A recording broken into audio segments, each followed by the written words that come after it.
What does heated rivalry have to do with happiness psychology? Well, more than you might think.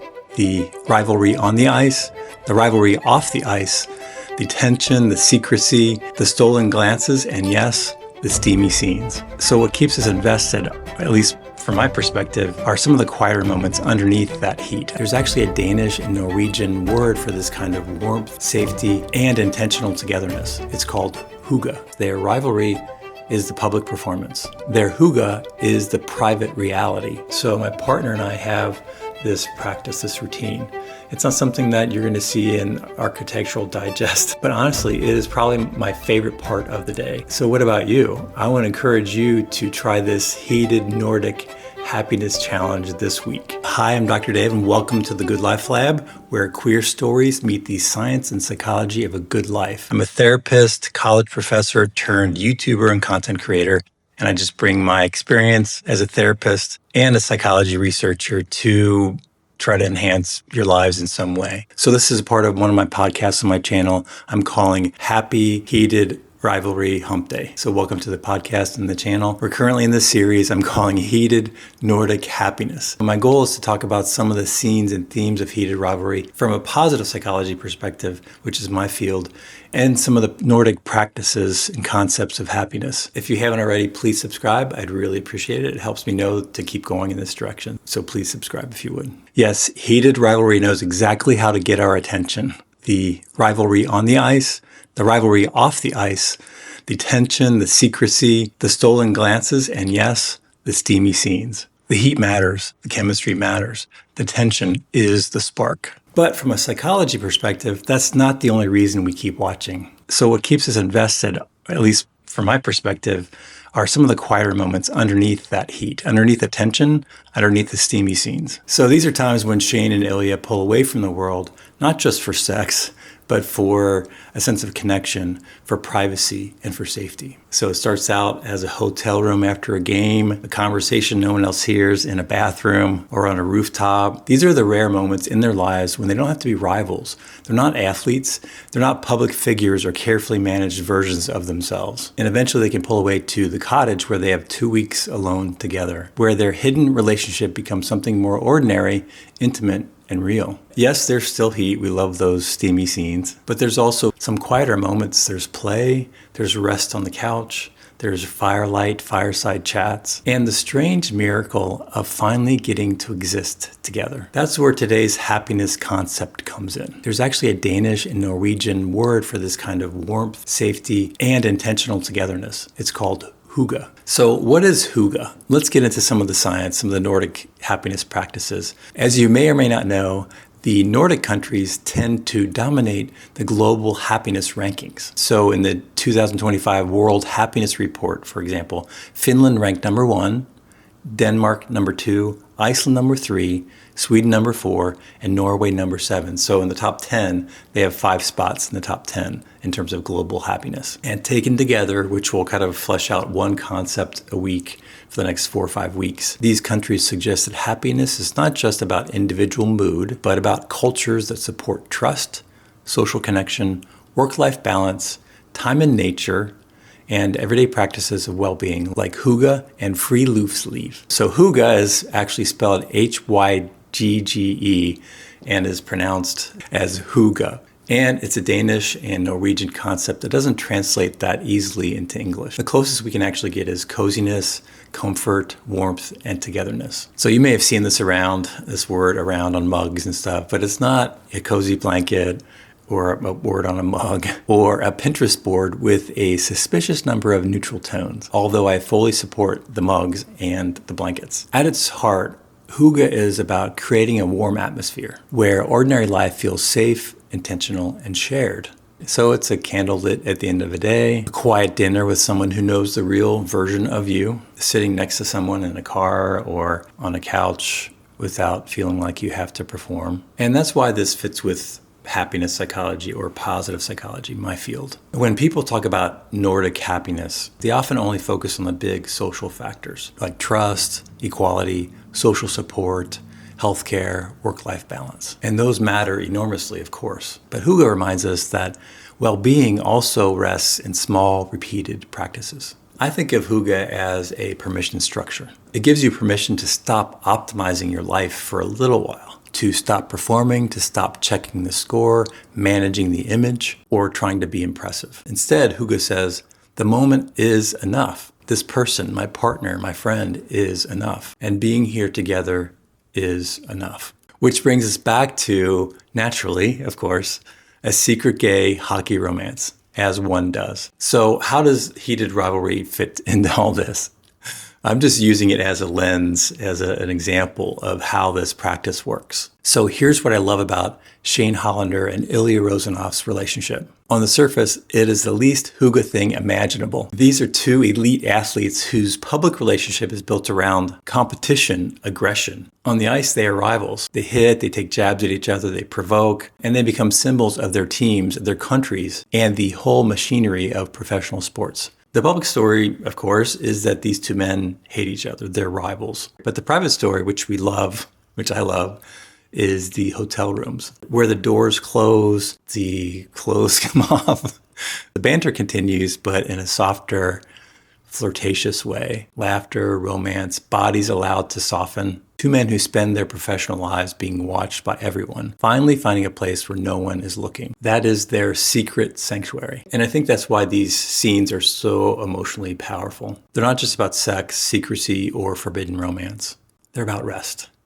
Ilya has learned to survive by becoming untouchable. He performs arrogance, confidence, and the role of the dangerous, beautiful, and possible Russian rival. But in private with Shane, we see softness, stillness, playfulness, and the possibility that he doesn't have to be invulnerable every moment of his life. And Shane also needs that secret sanctuary where they pull away together. Shane is different. He's controlled, disciplined, careful, and deeply aware of the rules. Yet somehow this secret relationship, chaotic, risky, and absolutely not part of Shane's plan, becomes one of the few places where he feels emotionally real. That's the paradox. Their rivalry is the public performance. Their Hygge is the private reality. And maybe that's why so many of us respond to it so well. We know what it feels like to have public versions of ourselves. The professional version, the family version, the I'm fine version, the no, it's really I'm okay version. And we also know what it means to find that rare person, that rare room where we can finally put it all down. So here's more of the psychology piece and perspective. At its best, Hygge is a practice of felt safety. Felt safety is different from being technically safe. You can be physically safe and still emotionally guarded. You can be in a room with someone and feel like you have to monitor every word, every expression, and every part of yourself. Felt safety is where your nervous system starts to understand, I can relax here. I can be known here. I don't have to brace for impact here. And relationships build that kind of safety through ordinary ritual, not always through grand romantic gestures, dramatic declarations of your love for somebody, or even, those airport chase scenes that we see in movies. Although I'm absolutely not opposed to any of those. I love grand romantic gestures. Intimacy gets built over time through repeated small gestures and moments. The coffee you make every morning for your partner, the walk you take before or after dinner, the show that you only watched together, or the hotel room or cottage that becomes for a few hours home. They unfortunately, like a lot of gay people coming out like myself, they don't have the freedom to have this open expression in public. They can't go on ordinary dates to a restaurant or to a movie together. They can't share a photo of them with their friends or say, this is my person, without risking everything. So it's the quiet, ordinary moments they have. You might say they're extraordinary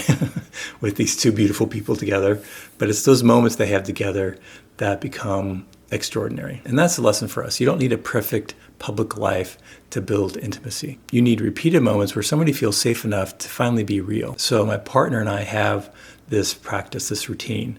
It's not something that you're going to see in Architectural Digest, but honestly, it is probably my favorite part of the day. So we often build a fire in the wintertime and the fireplace right over there, or we'll light a candle sometimes, grab blankets and kind of lounge on this couch right here, and also put on our favorite shows on this TV right up here. So this is our Hygge space, our hangout space, place at the end of the day where we come together, have our meal together, cook with one another, enjoy that time together, and just watch our favorite shows. That's it. Nothing fancy.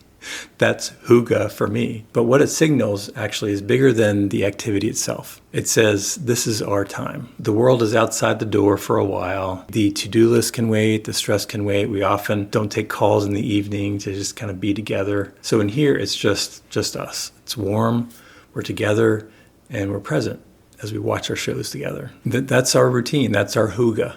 Shane and Ilya had their hotel rooms and eventually the cottage. We have a couch and a candle. Same principle, slightly less international hockey scandal, but the same principle. So what about you? I want to encourage you to try this Heated Nordic Happiness Challenge this week. Just see what this does if you try to build in some Hygge into your life. And it revolves around creating a secret sanctuary for yourself. Actually, it doesn't have to be secret, but it does have to be intentional. So the goal is to choose one small ritual with someone you care about, a partner, a close friend, chosen family member, any person that helps your nervous system unclench for a while. You could think about coffee on Saturday morning with somebody that becomes routine. Maybe try it for a month. A weekly walk, a shared meal, a show you only watch with this person. Maybe it involves a candle at dinner, like it does for us sometimes. Just 10 minutes with somebody on a couch with phones down. The ritual doesn't have to be impressive, just repeatable,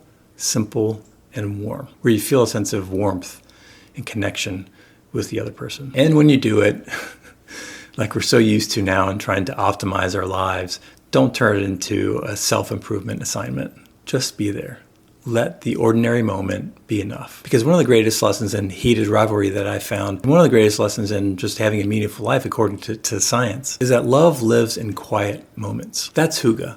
That's the secret sanctuary. And that's the art of building a good life, one ordinary ritual at a time. Okay, that's it for Heated Nordic Happiness, episode 1. I'm going to do 4 or 5 of these episodes each week talking about a different Nordic happiness concept. So next time we're going outside to possibly against your will to talk about the next Nordic happiness concept, pronounced free loose leave, which basically translate as the open air life, and how getting outside in all kinds of weather actually connects to mood, embodiment, resilience, and in some ways Ilya's struggle with depression. So let me know in the comments, what's your Hygge ritual going to be for this week? Try something new that you've done before, or just emphasize something you've done and maybe bring a candle to it and make it a ritual. Whatever it becomes, talk to me about it in the comments below. I'd love to hear about your Hygge.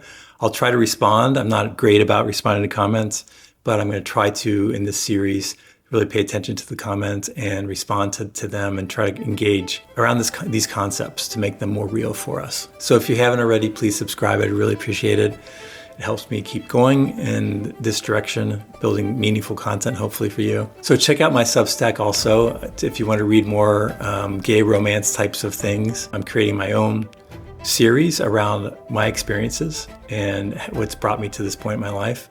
And so I'd love for you to kind of check that out, read about that. And join me next week for another edition of my podcast, Happy Heated Rivalry Hump Day, with the series I'm doing now, Heated Nordic Happiness. So lots of words. All right, before I go, don't forget, listen to your life because there's gold in the shadows. Have a great rest of your day.